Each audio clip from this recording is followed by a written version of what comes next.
विधवा जगणं, सांगू तुम्हाला, नवरा नसला की जगणं सोपं नसतं. समाजात वावरणं तिला कठीण होऊन बसतं. नवऱ्याच्या निधनानं ती फुर्ती कोसळून जाते. तिच्यासाठी खरं तर आकाश पाताळ एक होते.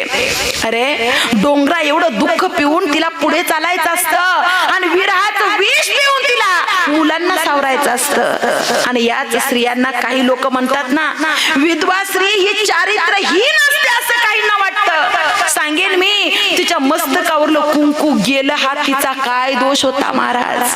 तिचं प्रारब्ध, तिचं नशीब तसं असेल, तिचा काही दोष नाही. पण विधवा स्त्री संधी समजून काही जण तिच्याकडे बघत राहतात आणि मर्द नावाची श्वानपथ तिच्या अवतीभोवती गुरगुरत राहतात.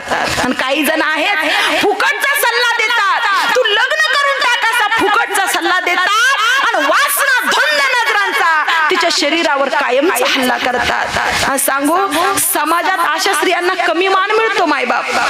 पण तीच मुलगी, मागचं सांगत नाही मी, तू पुढचं सांगते, तीच पोरगी जर शिकलेली असेल, क्षेत्र तिचं कोणतंही असू दे, ती जर तिच्या पायावर उभी असेल आणि ती जर शिकलेली असेल तर या संकटाच्या छाताडावर पाय देऊन ती पुढे गेल्याशिवाय राहणार नाही महाराज. फक्त ती शिकलेली पाहिजे. आज तो बाप जिवंत असून मेल्यासारखा आहे, कसं जगावं कळत नाही महाराज. पोरगी समोर उभी असेल तर जाता जाता